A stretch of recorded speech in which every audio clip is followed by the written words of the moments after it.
Assalamualaikum warahmatullahi wabarakatuh. Halo semuanya, perkenalkan nama saya M. Rafif Zihni, bisa dipanggil Rafif dengan ujung NIM 078 dari R25.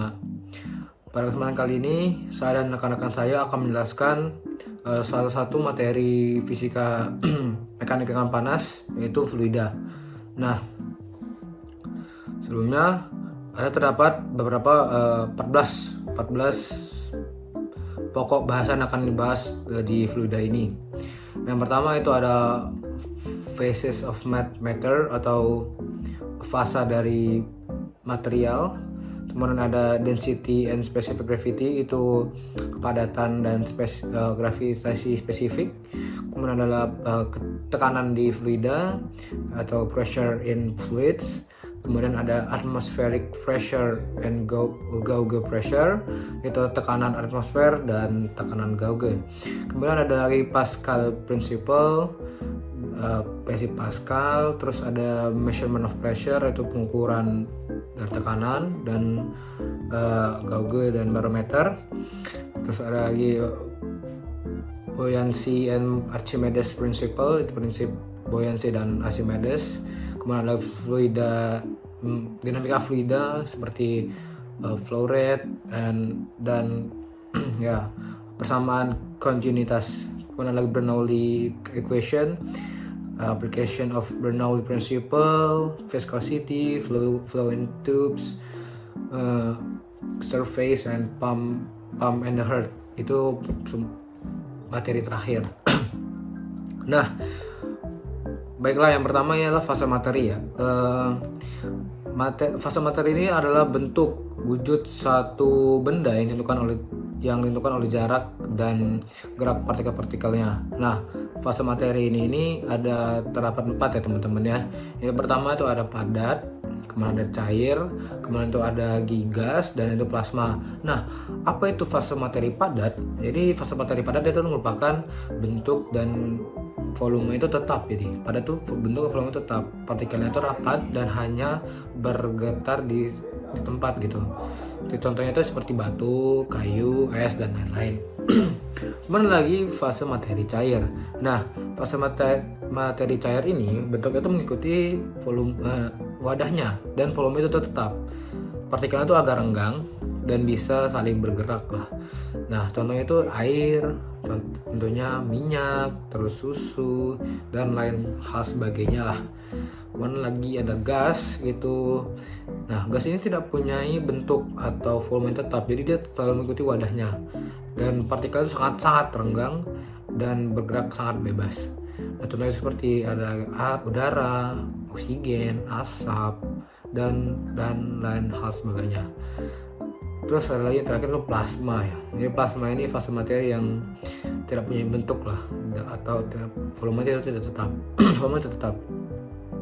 Nah, partikel itu sangat renggang dan bergerak sangat bebas. Nah, contohnya itu api, plasma api, petir, dan lain sebagainya.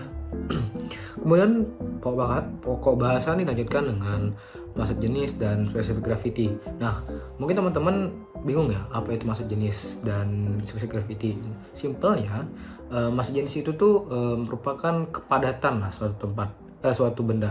Jadi misalnya terdapat dua benda yang volumenya sama, misalnya volume kayu dan volume besi.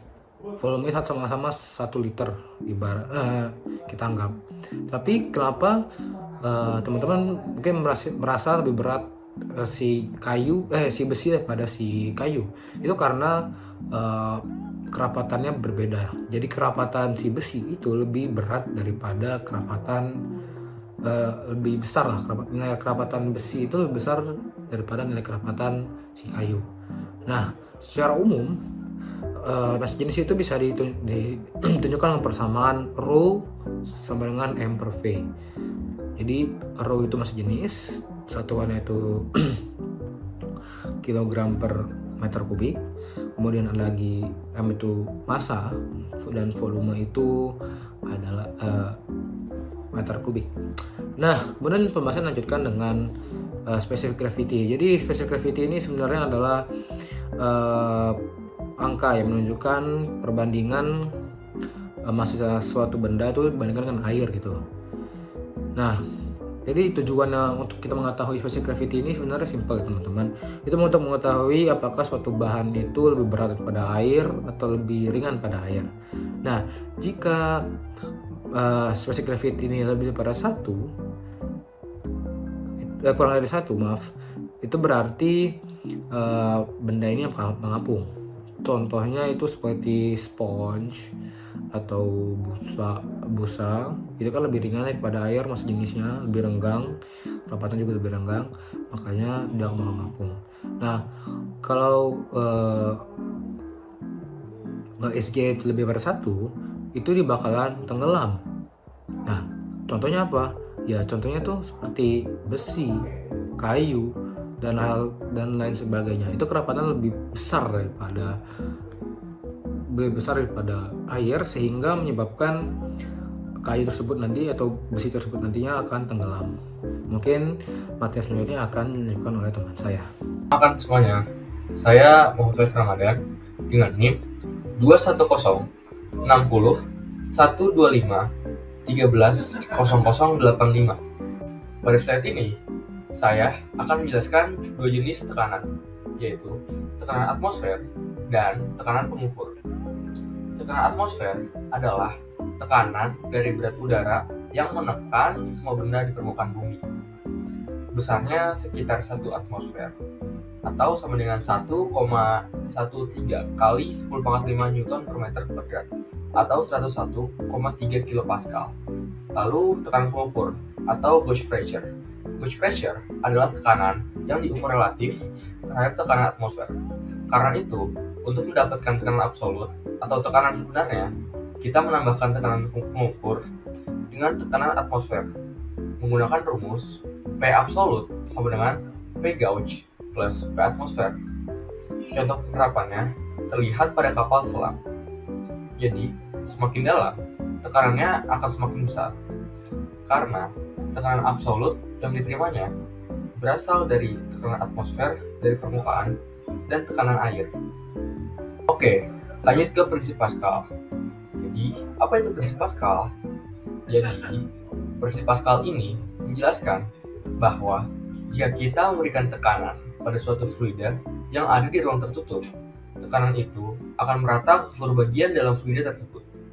Misalnya, kalau kita beri tekanan pada air dalam selang tertutup, air di seluruh bagian selang itu akan merasakan tekanan yang sama. Intinya, tekanan yang kita beri akan tersebar rata. Berikut adalah rumus yang dipakai dalam prinsip Pascal. Rumusnya yaitu P in sama dengan P out, atau F out per A out sama dengan F in per A in. F in sebagai gaya yang masuk, F out sebagai gaya yang keluar, A in sebagai luas penampang masuk, A out sebagai luas penampang keluar. Prinsip Pascal ini banyak sekali penerapannya di dunia nyata, terutama di sistem hidrolik. Salah satu contoh yang paling kita kenal adalah alat angkat hidrolik. Dalam sistem ini, kita menggunakan gaya kecil yang diterapkan pada piston kecil untuk menghasilkan gaya yang besar pada piston yang besar. Jadi, meskipun gaya yang kita berikan sedikit, hasilnya bisa besar berkat prinsip Pascal yang membuat tekanan itu merata ke seluruh fluida. Selanjutnya, pada slide ini akan dijelaskan dua alat utama untuk mengukur tekanan, yaitu manometer dan barometer. Yang pertama, manometer yang jenis open tube. Alat ini menggunakan tabung U yang berisi cairan. Cara kerjanya adalah tekanan gas akan mendorong cairan sehingga terbentuk selisih tinggi kolom antara kedua sisi tabung. Selisih tinggi inilah yang digunakan untuk menentukan tekanan gas. Rumusnya yaitu P sama dengan P0 ditambah rho G dan dikali delta H. Terangannya adalah P adalah tekanan gas yang ingin diukur, P0 tekanan atmosfer, rho massa jenis cairan, G percepatan gravitasi, dan delta H yaitu adalah selisih tinggi cairan. Jadi, semakin besar delta H yang terlihat pada tabung U, berarti tekanan gasnya semakin besar. Selanjutnya adalah barometer. Berbeda dengan manometer, barometer digunakan untuk mengukur tekanan atmosfer. Barometer bekerja dengan memanfaatkan kolom raksa atau ruang logam tipis yang berubah bentuk ketika mendapat tekanan udara. Rumus tekanannya yaitu P atmosfer sama dengan Rho dikali G dikali H. Di sini, H adalah tinggi kolom raksa pada barometer. Jika kolom raksanya lebih tinggi, berarti tekanan udara saat itu lebih besar. Selanjutnya, ada juga yang tidak kalah penting. Terdapat satuan tekanan kolom cairan yang umum digunakan, yaitu mmHg atau mmH2O. Ada konversi penting yang perlu diingat, yaitu 1 mmHg sama dengan 133 Pascal. Satuan mmHg juga disebut Torr, berasal dari nama Torricelli, ilmuwan yang pertama kali membuat barometer raksa. Perkenalkan, nama saya Muhammad Dimas Diranugra, biasa dipanggil Dimas, dengan NIM 210601251300081. Di sini saya akan melanjutkan submateri tentang fluida yang berjudul tentang buoyancy and Archimedes principle. Yang kedua adalah prinsip Archimedes. Apa itu prinsip Archimedes? Prinsip Archimedes adalah gaya apung pada suatu benda yang tercelup dalam fluida sama dengan berat fluida yang dipindahkan oleh benda tersebut. Gaya Archimedes memiliki 3 kemungkinan terhadap benda. Yang pertama adalah benda mengapung. Ketika massa jenis benda lebih kecil dari massa jenis zat cair, atau rho benda lebih kecil dari rho cair, mengakibatkan benda tersebut akan mengapung. Yang kedua adalah benda melayang. Ketika massa jenis benda sama dari massa jenis zat cair, di mana rho benda lebih sama dengan rho cair, akan mengakibatkan benda tersebut akan melayang di dalam air. Dan yang terakhir adalah benda tenggelam. Ketika massa jenis benda lebih besar dari massa jenis zat cair, atau rho benda lebih besar dari rho cair, akan mengakibatkan benda tersebut akan tenggelam. Rumus Archimedes memiliki bunyi seperti SA sama dengan Rho kali G kali V, di mana FA sebagai gaya apung dengan satuan Newton dan Rho sebagai massa jenis dengan satuan kilogram per meter kubik, dan G sebagai percepatan gravitasi dengan satuan meter per second kuadrat, dan terakhir volume benda dengan satuan meter per kubik. Selanjutnya adalah fluid in motion, flow rate, and the equation of continuity. Pertama adalah aliran lurus atau luminer. Jika aliran tersebut mulus, yaitu lapisan-lapisan yang bersebelahan meluncur satu sama lain dengan mulus, pada aliran ini setiap partikel fluida mengikuti lintasan yang mulus dan lintasan ini tidak saling bersilangan. Contohnya seperti gambar di kanan ini. Selanjutnya adalah aliran turbulan, di mana di atas laju tertentu yang bergantung dari beberapa faktor, aliran berubah menjadi turbulen dan ditandai dengan lingkaran-lingkaran kecil tak menentu dan menyerupai pusaran yang disebut arus eddy atau eddy, dengan contohnya seperti gambar di sebelah kanan ini. Dan laju aliran atau flow rate memiliki rumus seperti Q sama dengan A kali V. Rumus ini digunakan untuk menghitung laju aliran berdasarkan kecepatan fluida dan luas penampang. Selanjutnya adalah rumus M sama dengan Rho kali A kali V. Rumus ini digunakan untuk menghitung laju aliran massa atau fluida, di mana Q sama dengan debit dengan satuan meter kubik per S, dan A sebagai luas penampang dengan satuan meter kuadrat, V sebagai kecepatan aliran fluida dengan satuan meter per second, dan M sebagai laju aliran massa dengan satuan kilogram per second. Dan terakhir adalah Rho sebagai massa jenis dengan satuan kilogram per meter kubik. Selanjutnya adalah persamaan kontinuitas atau the equation of continuity dengan rumus rho 1 A1 B1 sama dengan rho 2 A2 P2. Jika fluida tersebut bisa ditekan dengan menyebabkan rho 1 sama dengan rho 2 atau rho-nya konstan, maka persamaannya menjadi A1 B1 sama dengan A2 P2, di mana rho sebagai massa jenis dengan satuan kilogram per meter kubik, A sebagai luas penampang dengan satuan meter kuadrat, dan P sebagai kecepatan fluida dengan satuan meter per second. Kedua rumus ini bisa dicontohkan dengan gambar seperti ini. Adalah Bernoulli equation, di mana persamaan Bernoulli menyatakan bahwa di mana kecepatan fluida tinggi, di situ tekanan rendah, dan di mana kecepatan rendah, di situ tekanan tinggi. Persamaan Bernoulli memiliki rumus umum seperti P ditambah setengah rho V kuadrat tambah rho GH sama dengan konstan. Dan rumus dua titik yaitu P1 tambah setengah rho V1 kuadrat tambah rho GH1 sama dengan P2 tambah setengah rho V2 kuadrat tambah rho GH2, di mana P sebagai tekanan pada fluida dengan satuan Pascal, dan A sebagai luas permukaan dengan satuan meter kuadrat, dan rho sebagai massa jenis fluida dengan satuan kilogram per meter kubik, dan V sebagai kecepatan fluida dengan satuan meter per second, dan F sebagai gaya dengan satuan Newton, dan G sebagai percepatan gravitasi dengan satuan meter per second kuadrat, dan H1 dan H2 adalah ketinggian fluida dari keadaan pertama dan kedua dengan satuan meter. Dan contoh dari persamaan Bernoulli ini bisa dilihat dari gambar di sebelah kanan ini. Perkenalkan, nama saya Immanuel Frebi Dautirta, biasa dipanggil Noel.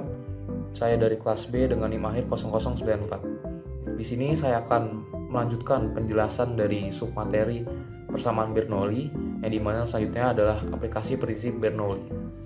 Di sini saya mengambil 4 contoh aplikasi prinsip Bernoulli dari buku Giancoli. Langsung saja, yang pertama ada Torricelli.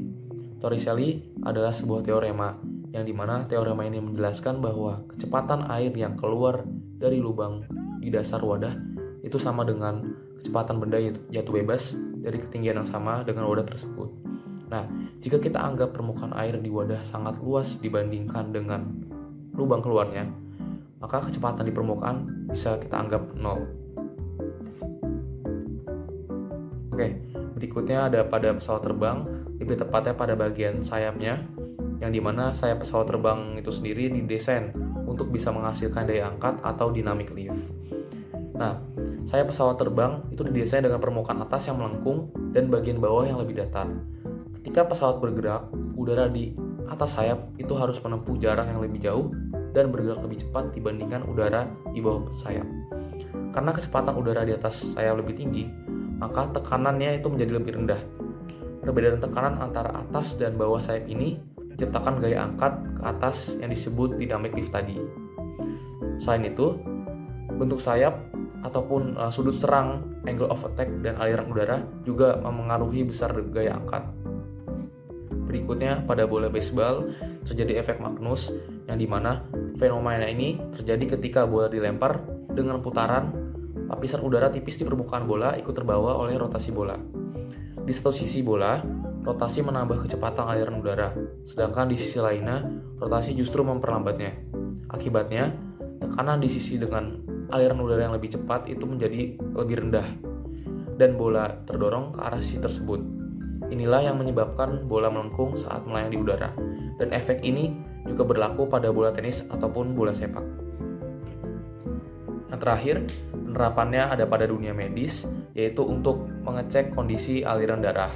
Nah, dalam pembuluh darah, prinsip ini menjelaskan bahwa hubungan antara kecepatan dan tekanan darah, yaitu jika ada penyempitan arteri, maka kecepatan darah akan meningkat, yang dimana hal tersebut juga akan menyebabkan tekanan menurun.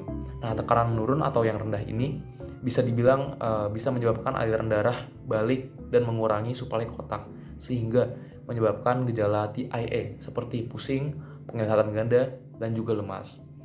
Dalam dunia medis, Prinsip Bernoulli digunakan untuk memahami kondisi yang disebut di ayat tadi. Submateri berikutnya adalah viskositas. Nah, viskositas ini dalam fisika fluida adalah ukuran seberapa besar hambatan internal dalam fluida saat mengalir. Secara sederhana, viskositas menunjukkan kekentalan suatu zat. Misalkan, air memiliki viskositas rendah karena mudah mengalir, sedangkan madu atau oli memiliki viskositas yang tinggi karena lebih sulit bergerak ataupun berpindah dalam suatu bidang. Nah, ketika fluida mengalir melalui suatu pipa atau permukaan, lapisan-lapisan fluida saling bergesekan. Lapisan yang bersentuhan langsung dengan dinding pipa akan bergerak lebih lambat karena mengalami gaya gesek. Sementara, lapisan di tengah bisa bergerak lebih cepat karena tidak mengalami gaya gesek. Perbedaan kecepatan antara lapisan ini disebut gradien kecepatan, dan gaya yang diperlukan untuk mempertahankan aliran tersebut adalah gaya geser. Oke, submateri selanjutnya adalah aliran dalam tabung. Nah, materi ini masih berhubungan dengan materi sebelumnya, yaitu viskositas. Aliran fluida di dalam pipa atau tabung itu nggak selalu sederhana. Jika aliran berlangsung dengan tenang dan teratur tanpa pusaran, maka disebut laminar. Hal ini tuh sama dengan kondisi sebelumnya, yaitu pada viskositas yang dimana aliran yang menempel pada suatu dinding tabung ataupun bidang itu akan lebih lama laju ataupun kecepatan alirannya dikarenakan terjadinya gaya gesek dibandingkan pada bagian tengah tabung ataupun bidang yang tidak terjadi gaya gesek. Nah, hal ini tuh juga dapat ditemukan dalam aliran darah di pembuluh tubuh manusia. Jika sebuah pembuluh darah menyempit, meskipun hanya sedikit, maka aliran darah bisa berkurang drastis karena pengaruh jari-jari yang menyempit. Hal ini menjelaskan mengapa penyempitan arteri akibat penumpukan plak dapat menyebabkan gangguan serius pada sirkulasi darah. Kenalkan, saya Nelegius BM terputar dengan NIM 21060125130073. Saya di sini akan menjelaskan tentang tegangan permukaan. Tegangan permukaan adalah gaya yang bekerja pada permukaan suatu cairan sehingga permukaan cairan itu seolah-olah memiliki selaput tipis yang tegang. Ini terjadi karena gaya tarik-menarik antar molekul di dalam cairan. Molekul di permukaan ditarik ke bawah dan ke samping oleh molekul lainnya sehingga permukaan menjadi ketat.